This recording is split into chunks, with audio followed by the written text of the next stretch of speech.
Hello students, आज का जो हमारा टॉपिक है वह है जेनेटिक्स। और जेनेटिक्स के अंतर्गत जो हम स्टडी करेंगे इस ब्रांच के बारे में। इसके अलावा मेंडल ने जो अपने मटर के पौधे पर जो प्रयोग किए थे, कौन कौन से उसने संकरण प्रयोग किए, या लिंकेज यानी सहलग्नता, क्रोमोजोमल यानी गुणसूत्रीय विकार, इन सब के बारे में हम इस टॉपिक के अंतर्गत स्टडी करेंगे। तो सबसे पहले हम जान लेते हैं कि जेनेटिक्स या आनुवंशिकी क्या होती है। चलिए, आनुवंशिकी कुछ वर्ड्स हैं जिनका हमें नॉलेज होना बहुत जरूरी है, वरना वो क्या डाउटफुल रहते हैं तो हम उस क्वेश्चन को भी सही ढंग से सॉल्व नहीं कर पाते हैं। सबसे पहला है पॉइंट कि आनुवंशिकी क्या होता है। ठीक है, तो ये जो है एक ब्रांच है किस चीज की। हम जीव विज्ञान पढ़ रहे हैं, तो जीव विज्ञान की एक शाखा, जीव विज्ञान की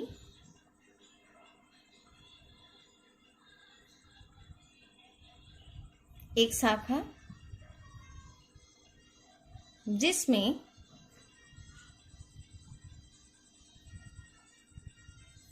जीव के वंशागति व विविधता का अध्ययन किया जाता है।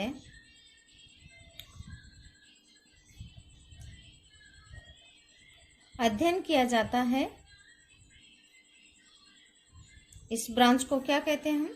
आनुवंशिकी कहते हैं। तो ये जो ब्रांच है वो क्या कर रही है? जीव के अंदर वंशागति का अध्ययन कर रही है। इसके अलावा उसमें अगर विभिन्नताएं उत्पन्न हो जाती है तो उन सब के बारे में भी स्टडी करती है। तो ये क्या है? एक ब्रांच है। ठीक है, आनुवंशिकी क्या है? एक ब्रांच या एक शाखा है जो जीव के बारे में, उसके जीनी संरचना के बारे में सब कुछ स्टडी करती है। नेक्स्ट है, हम बात करें जीन की। जीन क्या है? जीन यानी डीएनए की बात कर रहे हैं हम। तो जीन क्या है? डीएनए का वह छोटे से छोटा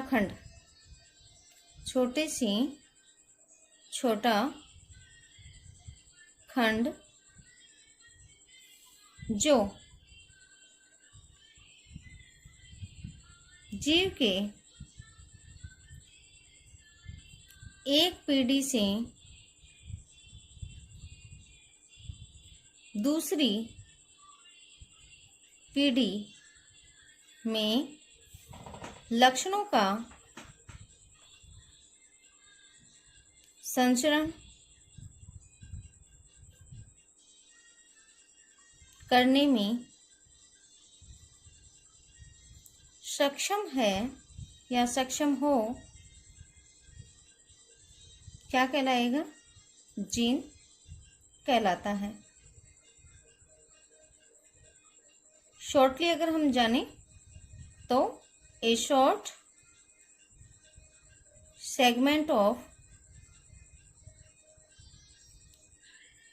डीएनए इज नोन एज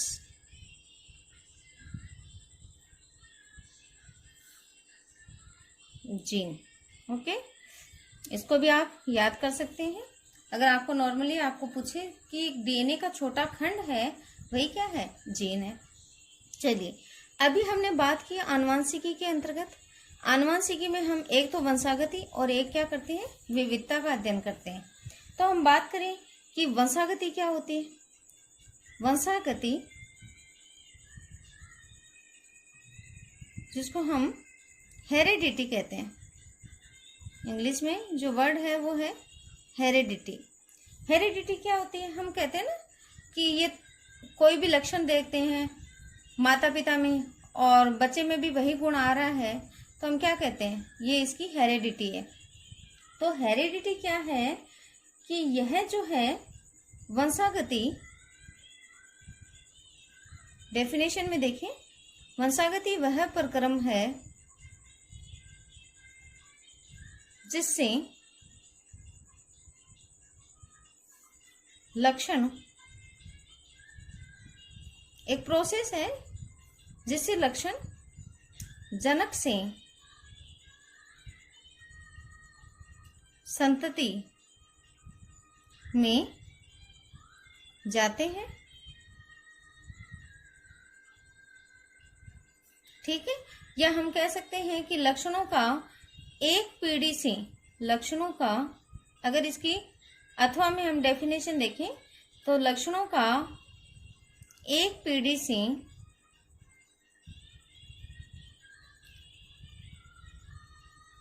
से दूसरी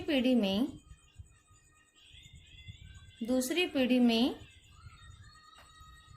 स्थानांतरण वंशागति कहलाता है।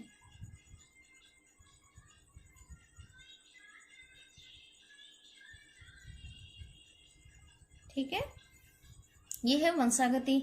यानी मेन मोटिव आपको समझाना है कि आनुवंशिकी में, वंशागति में इनकी आपको एक एक नंबर का क्वेश्चन पूछ लिया जाता है कि आनुवंशिकी क्या है या वंशागति क्या है। ठीक है, अब नेक्स्ट जो अपना वर्ड हमने यूज किया था आनुवंशिकी में, विविधता।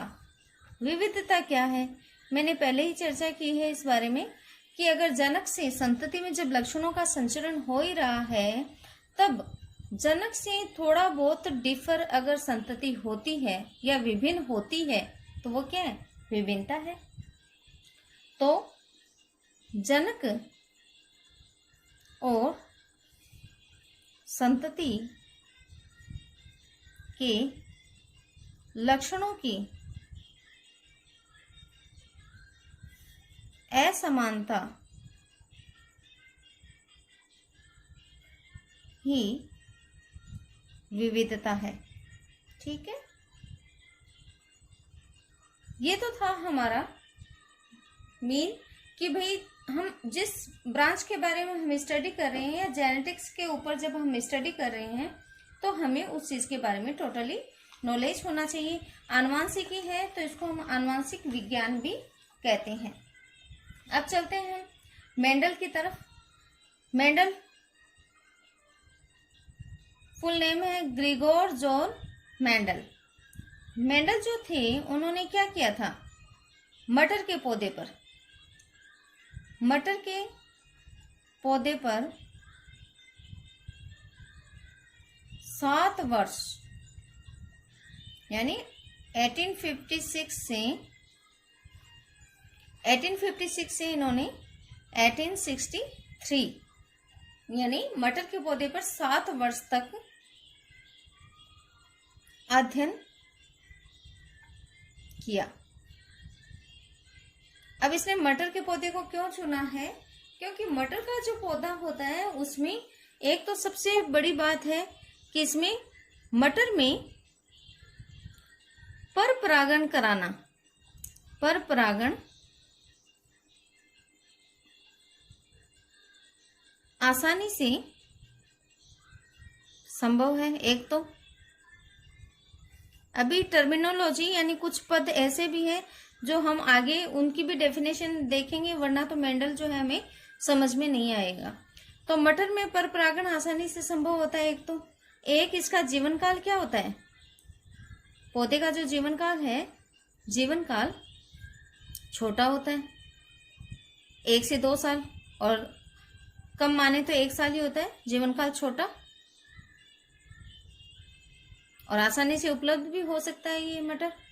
अब देखिए जो 7 वर्ष तक इसने जब मटर के पौधे पर प्रयोग किए तो उसने क्या देखा, उसने बार बार कई मटर के पौधों के बीच में स्वपरागण कराया, और स्वपरागण कराया तो उसने क्या किया, पूरा एक वंशक्रम प्राप्त किया।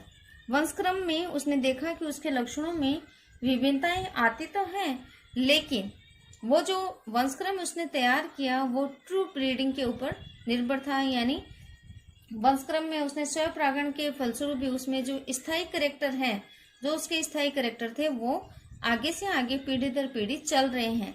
इसका मतलब क्या था कि मटर के पौधे में स्वपरागण स्वपरागण तो स्वतः वातावरण में होता है, लेकिन उसने क्या किया, पर परागण के प्रोसेस के द्वारा उसमें कुछ चेंजिंग करना अपने प्रयोगों में उसने समझा, उचित समझा।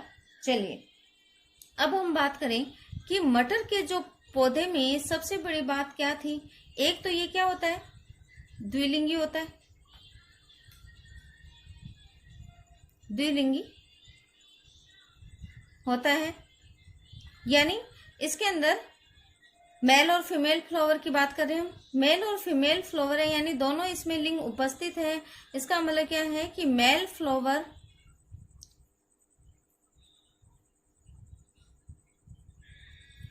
से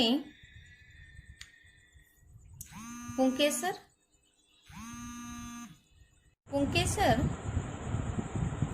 को हटाना आसान है,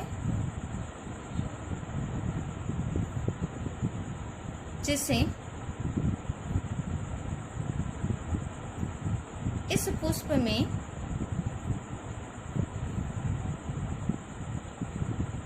पर परागण कराया जा सके।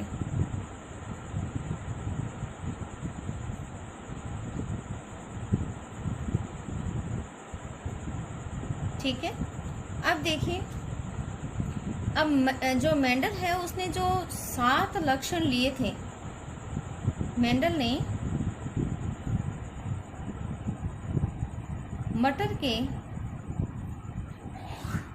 पौधों पर प्रयोग के दौरान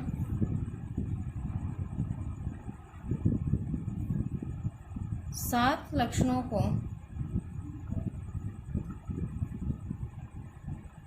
चुना। ठीक है, 7 लक्षणों को चुना था उसने। अब देखते हैं कि 7 लक्षण आखिरकार कौन कौन से थे। अब इसमें भी हम एक वर्ड यूज करेंगे, विपर्यासी। अब ये विपर्यासी शब्द क्या होता है, कॉन्ट्रास्ट शब्द जो होता है उसकी बात हम करते हैं। जो 7 लक्षण उसने लिए थे वो कौन कौन से थे। अब 7 लक्षणों के बारे में हम बात करेंगे। तो सबसे पहले है, उसने एक टेबल के आधार पर हम बताएंगे मेंडल के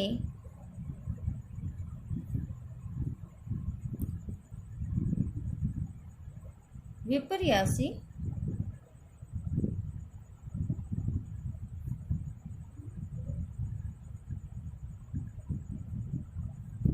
लक्षण। सबसे पहले हम बात करें, यहां हम लिखेंगे क्रम संख्या। ठीक है, क्रम संख्या के बाद में हम लिखेंगे लक्षण, और फिर है विपर्यासी,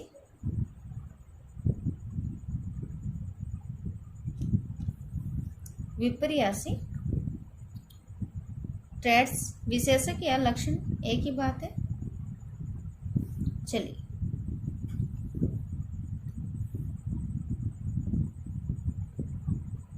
पहला है, सबसे पहले उसने ली हाइट, या हम कहेंगे तने की ऊंचाई। तने की ऊंचाई को उसने लिया, यानी जो हाइट है उसको उसने लिया। अब तने की जो ऊंचाई है उसके अंदर 2 लक्षण हैं, या तो पौधा क्या होगा, लंबा होगा, या क्या होगा, बौना होगा। तो तने की ऊंचाई में लंबा जो है उसको हम कैपिटल T वर्ड से दर्शाएंगे, या क्या होगा, पौधा बौना होगा, और बोने को हम किससे दर्शाएंगे, स्मॉल t से दर्शाएंगे। ठीक है, अब चलिए नेक्स्ट जो सेकंड कैरेक्टर है वह है फूल का, पुष्प के बारे में है, फूल का रंग। फूल का रंग, अब फूल का रंग जो है वो बैंगनी, बैंगनी को हम वॉयलेट वर्ड यूज करते हैं, कैपिटल वर्ड वॉयलेट, और अगर सफेद होगा तो हम उसको स्मॉल v से दर्शाएंगे। ठीक है, फूल का एक लक्षण आ गया। फिर है फूल की स्थिति।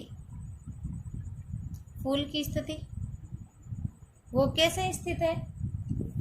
पहला जो लक्षण होगा, या तो वो क्या होगा, अक्षीय, किसी भी पौधे के टहनी के अक्ष में लगा होगा, इसको हम कैपिटल ए वर्ड से यूज करते हैं। या अंत्य, अंत्य मतलब लास्ट किनारे के ऊपर लगा हुआ होगा, इसको हम स्मॉल ए से दर्शाएंगे। ठीक है, अब आता है फूल के 2 कैरेक्टर हो चुके हैं।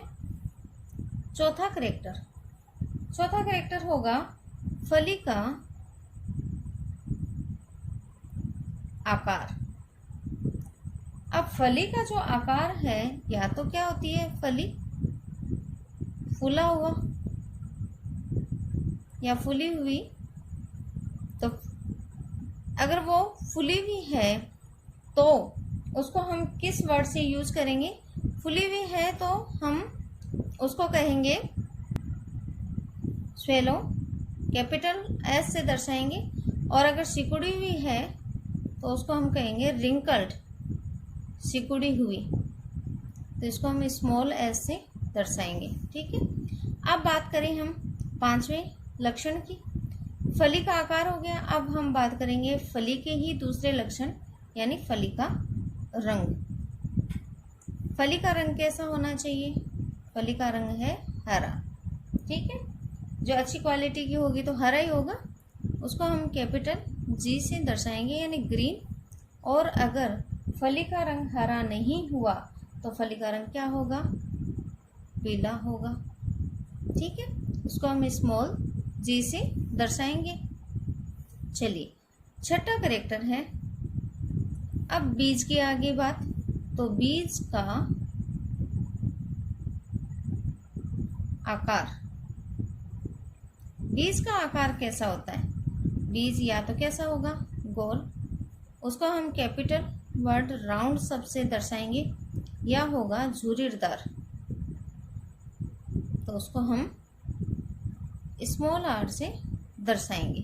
ठीक है, अब आता है 7वां कैरेक्टर बीज का रंग।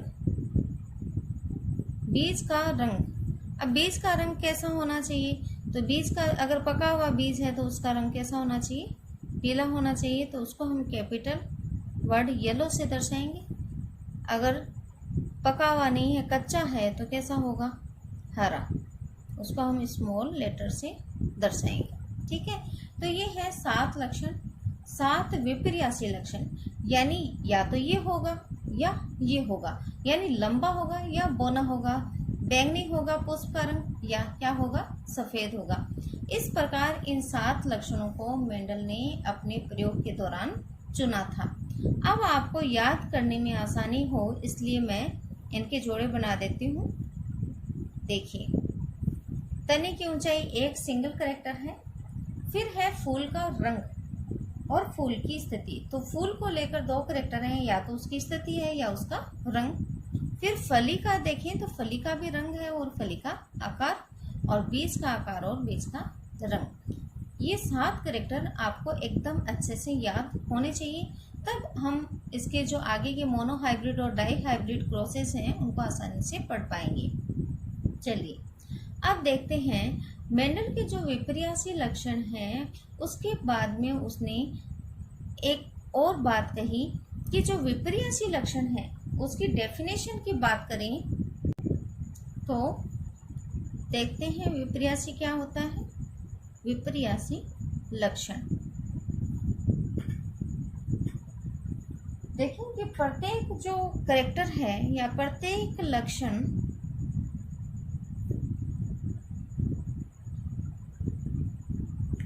दो रूप,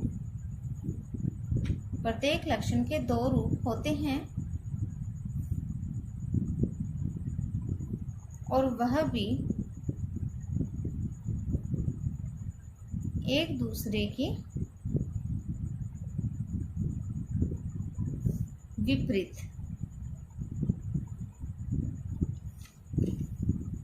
ठीक है, अब विपर्यासी लक्षण का मतलब हो गया एक दूसरे का विपरीत होना, यानी एक लक्षण के 2 रूप, यानी तने की ऊंचाई है तो तने की ऊंचाई के 2 रूप है, या तो वो लंबा होगा या वो बौना होगा। ठीक है, अब उसने एक शब्द दिया था युग्म विकल्पी। युग्म विकल्पी लक्षण या युग्म विकल्पी क्या होता है, या इसका अगर हम ऑब्लिक देखें इसको अन्य नाम से भी जानते हैं एलील या एलिलोमॉर्फ। अब एलील क्या होता है, तो प्रत्येक जीन, इसके बारे में देखें कि प्रत्येक जीन के दो रूप, जीन की बात कर रहे हैं हम, यहाँ हमने लक्षण की बात की थी। प्रत्येक जीन के दो रूप होते हैं,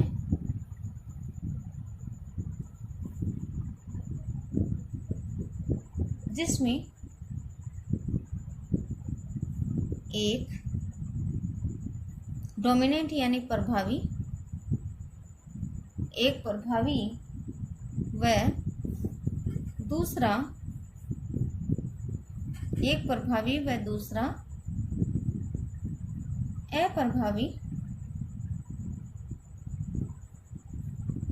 होता है।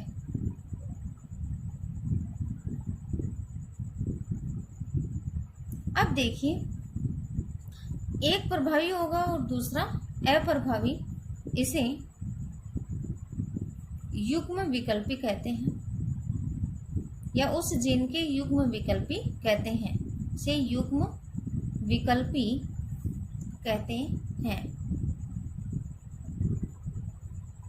अब देखिए, ये जो मैंने यहाँ ये 7 लक्षण लिखे हैं, उसमें इधर वाले जो हैं टोटली वो सारे क्या लक्षण हैं, प्रभावी, और यहाँ मैंने जो लिखे हैं वो टोटली क्या है, अप्रभावी। चलिए, यहाँ मैं पहले आपको बता देती तो आपको ध्यान में नहीं होता कि आखिरकार ये होते क्या हैं। ये तो अप्रभावी हैं और ये टोटली जो इधर वाले हैं वो क्या हैं, प्रभावी लक्षण हैं। अब एग्जाम्पल हम यहाँ देख लेते हैं, जैसे तने की ऊंचाई, तने की ऊंचाई में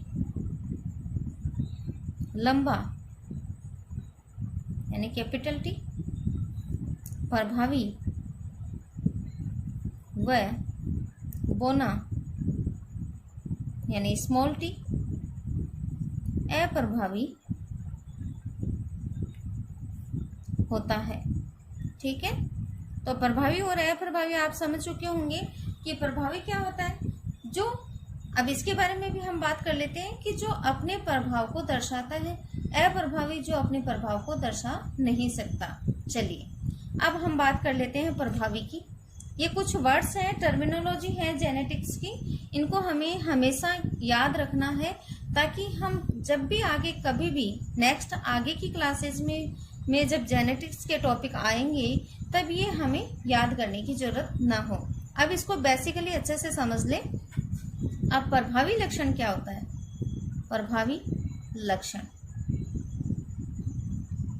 प्रभावी लक्षण या dominant, dominant character, dominant character. ठीक है, अब डोमिनेंट कैरेक्टर क्या होता है, डोमिनेंट का मतलब है जब कोई लक्षण, जब कोई लक्षण वंशागति के दौरान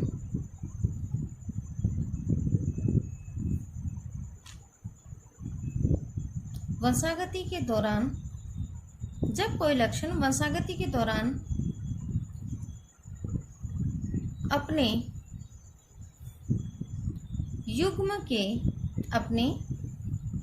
युग्म के लक्षण को प्रदर्शित नहीं होने देता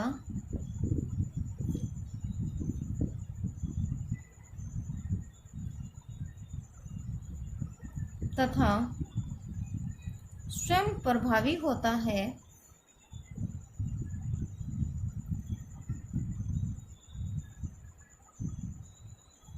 तो वह लक्षण प्रभावी लक्षण कहलाता है, प्रभावी लक्षण कहलाता है। ठीक है, प्रभावी लक्षण हो गया। अब देखिए कि प्रभावी लक्षण जो है वो क्या है। एग्जाम्पल, कैपिटल टी की उपस्थिति में स्मॉल टी अप्रभावी, ठीक है, अपना प्रभाव नहीं दर्शा सकता। चलिए अब बात करें हम अप्रभावी लक्षण की।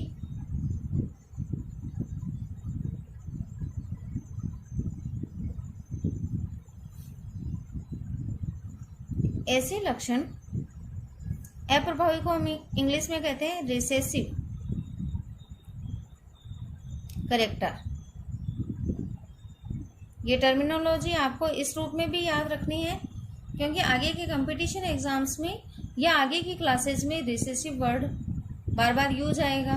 तो हिंदी के ऊपर भी आप ध्यान दें, ऐसा नहीं कह रही हूँ, लेकिन आपको इंग्लिश टर्म्स भी आपको याद रखने चाहिए, इवन साइंस के अंदर, ठीक है। चलिए, ऐसे लक्षण जो प्रभावी लक्षण की उपस्थिति में अपने आप को प्रदर्शित नहीं करते, लेकिन उनकी अनुपस्थिति में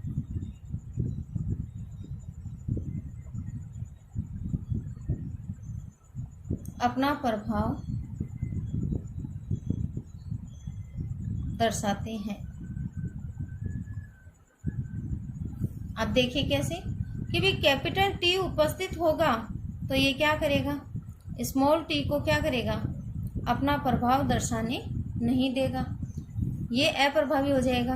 लेकिन जैसे ही स्मॉल टी जो है उसको अगर हम अब्सेंट कर दें तो स्मॉल टी जो है प्रभावी हो जाएगा, ठीक है। इसको अगर हम अब्सेंट कर दें तो स्मॉल टी क्या करेगा, प्रभावी हो जाएगा, यानी अपना लक्षण प्रदर्शित करेगा, ठीक है। चलिए अब हम बात कर लेते हैं समयुग्मजी वर्ड। समयुग्मजी क्या होता है, समयुग्मजी या समयुग्मजी या होमोजाइगस, होमोजाइगस।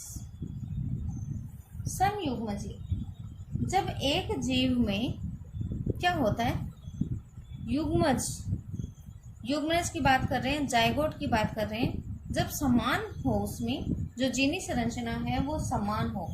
जब एक जीव में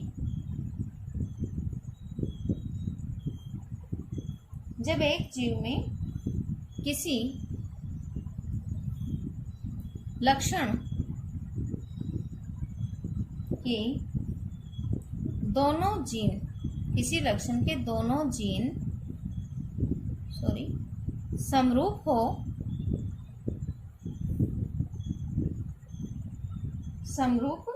हो, उसे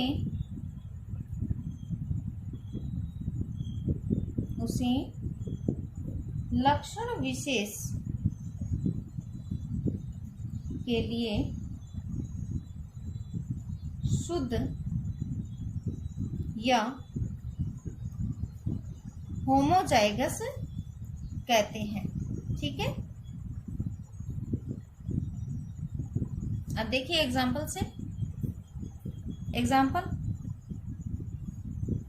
कैपिटल टी, दोनों समान है ना, वह स्मॉल टी, ये दोनों भी समान है, यानी दोनों की समान होना। जब किसी भी लक्षण के लिए जाएंगे तो ये दोनों ही ऐसे हों तो ये समयुग्मजी स्थिति कहलाती है।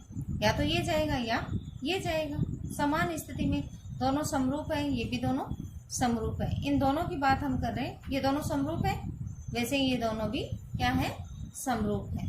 चलिए अब हम बात करें विषम युग्मजी। विषम युग्मजी क्या होता है?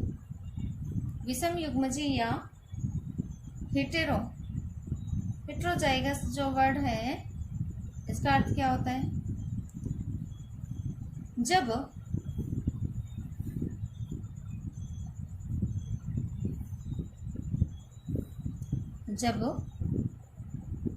एक जीव में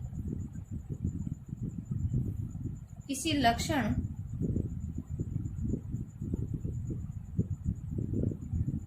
के दोनों जीन असमान हो, उसे लक्षण विशेष के लिए अशुद्ध या हेटेरोजाइगस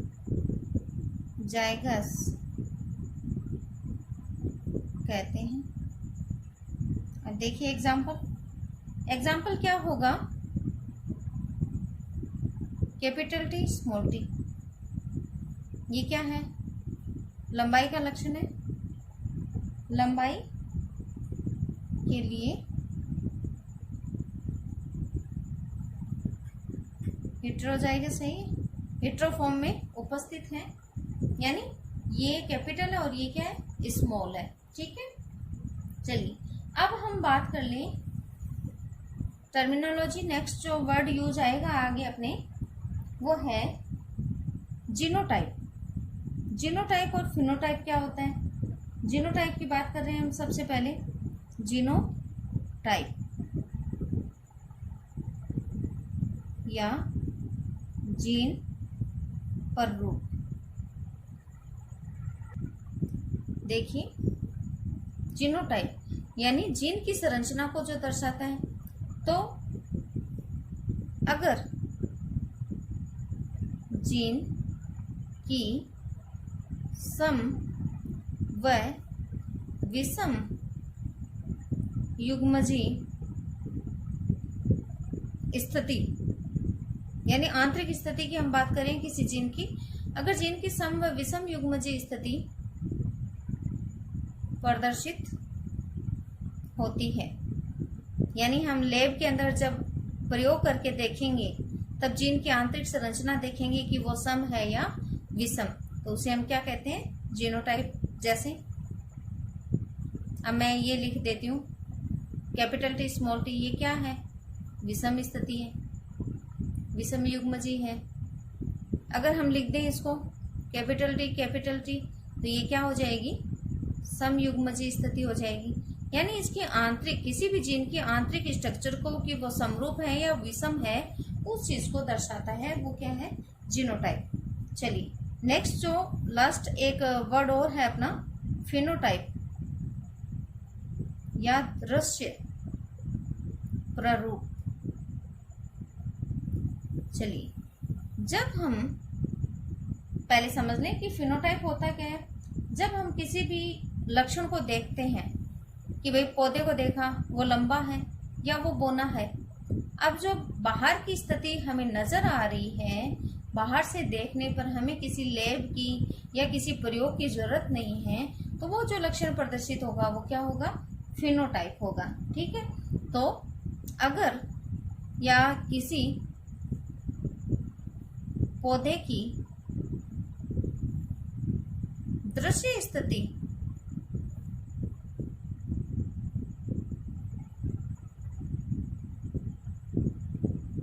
प्रदर्शित, किसी पौधे की दृश्य स्थिति को प्रदर्शित किया जाता है। ठीक है, यानी बाहर से देखने पर हमें उस पौधे के लक्षण का पता लगे। जैसे अगर हम बात करें कैपिटल टी की, तो कैपिटल टी है, एग्जाम्पल बता रहे हैं, तो ये क्या है? पौधा कैसा होगा? लंबा होगा। अगर हम बात करें कैपिटल टी स्मॉल टी की, तो ये पौधा कैसा होगा? लंबा होगा। हमें पौधे को देखकर बताना है कि वो लंबा है, वो लंबा है, लेकिन आप देख सकते हैं आंतरिक स्थिति में बहुत कुछ अंतर है।